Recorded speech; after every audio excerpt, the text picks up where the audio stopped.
Shri Venkateswara gold తాకట్టులో ఉన్న మీ బంగారాన్ని విడిపించి కొనబడును.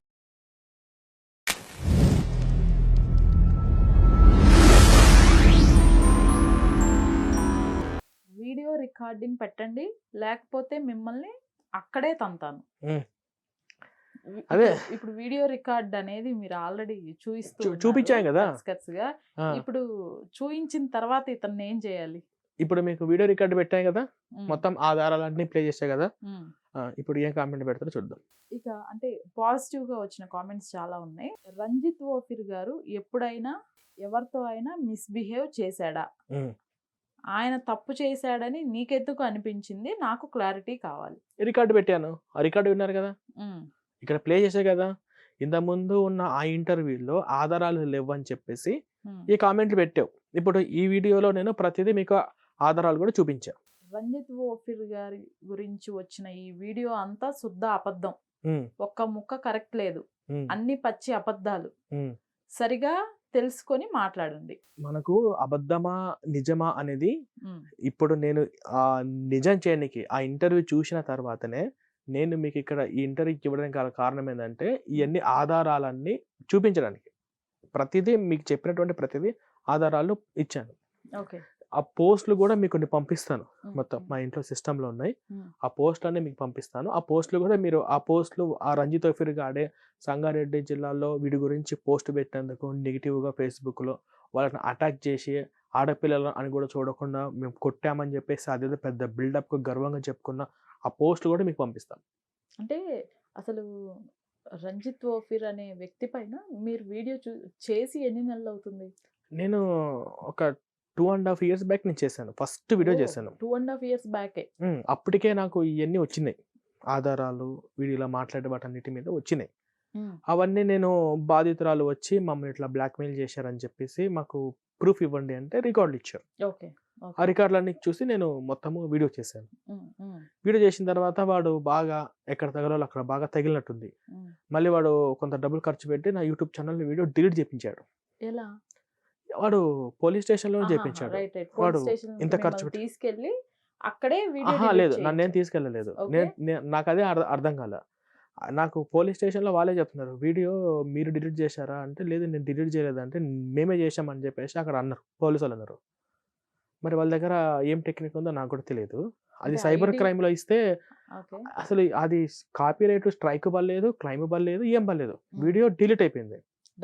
డైరెక్ట్ ఓన్లీ డైరెక్ట్ గా డిలీట్ అయిపోయింది. నేను మళ్ళీ అదే వీడియో మళ్ళీ అప్లోడ్ చేశా. అదే వీడియో మళ్ళీ అప్లోడ్ చేస్తూ 2-3 సార్లు చేశా. మళ్ళీ ప్రతిదీ ఎక్స్ప్లెనేషన్ చేసుకుంటూ. ఇప్పుడు అన్ని నోరు మూసుకొని కూర్చున్నాడు. వాడికి అర్థమైపోయింది గెలికితే ఇంకా దరిద్రం మనకే అయిపోతుంది, ఇప్పుడు అన్ని మూసుకొని కూర్చోవాలని చెప్పి వాడికి ఇప్పుడు ఈ ఇంటర్వ్యూ కూడా చూసిన తర్వాత కూడా అన్ని మూసుకొని కూర్చుంటాడు. ఇప్పుడు ఏం చేయలేడు. సరే ఇప్పుడు అది వాడు అంత డబ్బులు ఖర్చు పెట్టి చెప్పాను కదా, మేబీ అందులో కూడా కొంత ఖర్చు పెట్టి వీడియో డిలీట్ చేయించడానికి అక్కడ పోలీస్ స్టేషన్లో నిన్న ఏదైనా చేసి ఉండొచ్చు అని చెప్పి నేను అనుకుంటున్నాను. అంటే సైబర్ క్రైమ్ వీళ్ళకి కాంటాక్ట్స్ ఉంటాయి కదా, ఈ వీడియో తీపించడం కోసం అక్కడ ఏదైనా ప్రయత్నం చేసిన చెప్పి నేను అనుకుంటున్నాను.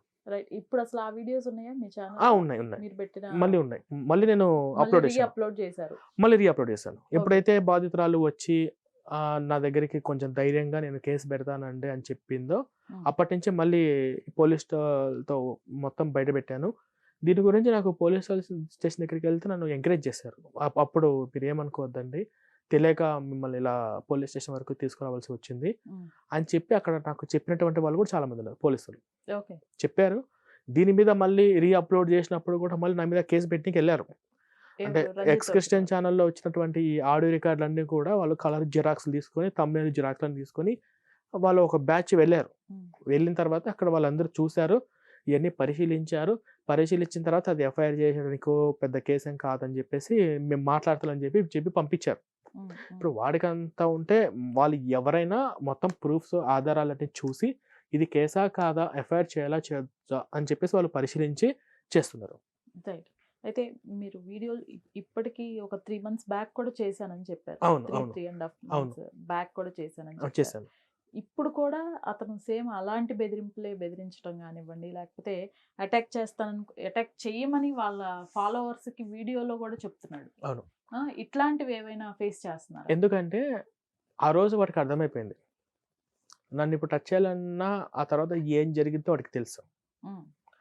కాబట్టి అప్పుడంటే ఇప్పుడు అక్కడ ఎవరో సంగారెడ్డిలో అమాయకులు ఆడవాళ్ళు వాళ్ళ మీద దాడి చేశారు. మా జోలికి వస్తే ఏం జరిగిద్దో వాడికి మొత్తం పిక్చర్ క్లారిటీ వచ్చింది. నా ఓకే. జోలికి వస్తే నన్ను టచ్ చేస్తే ఏంటని చెప్పేసి. వాళ్ళలో కొంతమంది ఫోన్ చేసినప్పుడు నేను డైరెక్ట్ మా ఇంటి లొకేషన్ పెట్టా. రండ్రి డైరెక్ట్ మా ఇంటి కాడికి వచ్చేసి మాట్లాడండి అని చెప్పి కూడా చెప్పా. ఉమ్, కాబట్టి వాళ్ళు ఇప్పుడు అంత ధైర్యం చేయలేకపోతున్నారు. వాడి వెనక ఉన్న 5 లక్షల మంది ఎవరు లేరు ముందు. గట్టిగా తిప్పి కొడితే వాడి వీడియోకి మహా 500 వ్యూస్ పడిందంటే వాడి గ్రేట్. ఉమ్, వాడి వీడియోని ఎవరు చూడరు. వాడి వీడియో చూసినా చూడకపోయినా వీడికి సపోర్టింగ్‌గా చుట్టుపక్కల ఉన్న వీడి దగ్గర సుమారుగా కొన్ని వందల మంది, వేలాది మంది పాస్టర్‌లు నేను తయారు చేశానని చెప్పుకుంటున్నాడు. ఉమ్, వాళ్ళందరూ కూడా నేను పలానా రంజిత్ తోఫిర్ దగ్గర నుంచి బైబిల్ ట్రైనింగ్ తీసుకొని వచ్చి పాస్టర్ అయినా కూడా వాళ్ళ గురువు గురించి కూడా గర్వంగా చెప్పుకోలేని స్థితిలో ఉన్నారు వాళ్ళందరూ. ఉమ్, వీడెవరు పట్టించుకోరు వాళ్ళందరూ. ఉమ్, వీడి దగ్గర ట్రైన్ అయిన పాస్టర్లు అందరూ పోనీ చెప్పని ఒక 3, 4 పాస్టర్లు మా రంజిత్ తోఫిర్ గారు గొప్పవాళ్ళు, మా రంజిత్ తోఫిర్ దగ్గర మేము బైబిల్ ట్రైనింగ్ తీసుకున్నామని చెప్పేంత ధైర్యం కూడా వీళ్ళ కింద ఉన్న వాళ్ళు ఎవరు చేయలేరు. ఎందుకంటే వీళ్ళ కింద ఉన్న వాళ్ళు చేస్తే వీడికి సపోర్ట్ చేస్తామని చెప్పి ఆ వచ్చే విశ్వాసాలు కూడా రారు. ఎందుకంటే వీడి గురించి నా వల్ల మొత్తం బహిర్గతం నేను చేశా.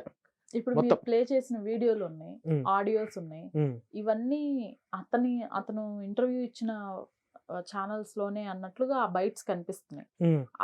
ఆ వీడియోస్ ఇప్పటికీ స్టిల్ ఉన్నాయా యూట్యూబ్ లో? లేవండి. లేవు. ఆ ఎందుకని? ఇంటర్వ్యూస్ ఉన్నాయి. వాటి తర్వాత ఆ ఇంటర్వ్యూ వల్ల వాడికి బ్యాడ్ బ్యాడ్ అవుతుంది. అవుతుందని చెప్పి వాడు డిలీట్ చేసేసుకున్నాడు. ఇంటర్వ్యూనే డిలీట్ డిలీట్ చేసేసుకున్నాడు. ఓకే. అవి మీ దగ్గర అవి డౌన్లోడ్ నా దగ్గర ఉన్నాయి. మొత్తము అవన్నీ పాయింట్స్ అన్ని మొత్తం కట్ చేసి నా దగ్గర పెట్టుకున్నా. ఓకే. ఎప్పుడన్నా ఏ రోజన్నా అవకాశం దొరికితే పెద్దవాళ్ళ దగ్గరికి వెళ్ళే అవకాశం దొరికితే ఇలా మీ మీడియా ద్వారా బయట పెట్టడం కోసము ఉమ్, అవన్నీ పక్కన స్టోర్ చేసుకొని పెట్టుకున్నా. సుమారుగా ఒక 25 నుంచి 30 మంది పాస్టర్ల యొక్క డేటా మొత్తం నా దగ్గర ఉంది. ఉమ్, వాళ్ళు ఊర్లో వాళ్ళు దయ్యాలు వాళ్ళటువంటి ఫేస్బుక్, ఇన్స్టాగ్రామ్ వాళ్ళ పేర్లు, వాళ్ళ చర్చి వివరాలు, డీటెయిల్స్ అన్నీ కూడా నా దగ్గర మొత్తం స్టోర్ చేసుకొని పెట్టుకున్నా. ఉమ్, సమయ సందర్భాలు వస్తే అందరి మీద కేసులు పెట్టడానికి అన్ని ఓకే. ప్రూఫ్ ఆధారాలతో సహా చూపించి ఉమ్, ఒక్కొక్కరిని వేటాడి మరీ పట్టుకొని చట్టం ముందు వీళ్ళు దోషులుగా చూపించడం కోసం అన్ని స్టోర్ చేసుకొని పెట్టుకున్నా సుమారుగా. ఉమ్, ఉమ్, అది ఇంకోటి ఏంటంటే ఇప్పుడు వీడు 5 లక్షల మంది తయారు చేసిన అంత ఫేక్ మాటలు. అసలు వీడు ప్రజాబంధ్ అని చెప్పి ఒక రాజకీయ పార్టీ పెట్టాడు. ఆ రాజకీయ పార్టీలో వాడు ఏమన్నాడంటే ఆ పార్టీలో ఆడపిల్లల మీద ఎవరైనా ప్రజాబంధు పార్టీ ఓకే. అంటే వాడు ఒక పార్టీ పెట్టాడన్న సంగతి ఇక్కడ మనం డిస్కషన్ చేస్తానో 10 మందికి తెలుస్తుంది. ఓహో వీటికి మళ్ళీ రాజకీయ పార్టీ ఈ కోణం కూడా ఉందా ఉమ్, అనేది తెలుస్తుంది. వాడికి ఎవరికి తెలియదు ఆ పార్టీ. ఉమ్, ఏదో అంబేద్కర్ను ఫాలో అయిపోతా అని చెప్పేసి ఏదేదో మాట్లాడుతున్నాడు. వాడు ఆ రాజకీయ పార్టీలో వాడు ఏమన్నాడో మీకు చూపిస్తాను మేడం. ఓకే. రాజ్యాంగ నిర్మాత బాబాసాహెబ్ అంబేద్కర్, జ్యోతిబా పూలే స్ఫూర్తితోనే పార్టీని ఏర్పాటు చేశామని భారత ప్రజాబంధు పార్టీ వ్యవస్థాపక అధ్యక్షుడు అద్దంకి రంజిత్ తోఫిర్ అన్నారు. సికింద్రాబాద్ లో నూతన పార్టీ ఆవిర్భావ కార్యక్రమం నిర్వహించారు. దేశంలో దళితులు, మైనార్టీలు, ముఖ్యంగా స్త్రీలపై దాడులు పెరిగిపోయాయన్నారు. స్త్రీలపై అత్యాచారాలు జరిగినన్ని రోజులు స్వాతంత్ర్యం వచ్చిన ప్రయోజనం లేదన్నారు. ప్రజాబంధు పార్టీలో కుల మత భేదం లేదని, తాము అధికారంలోకి వస్తే అత్యాచారాలు జరగకుండా చూస్తామంటున్న రంజిత్ తోఫిర్ తో మా ప్రతినిధి ఉజ్జయిని ఫేస్ టు ఫేస్.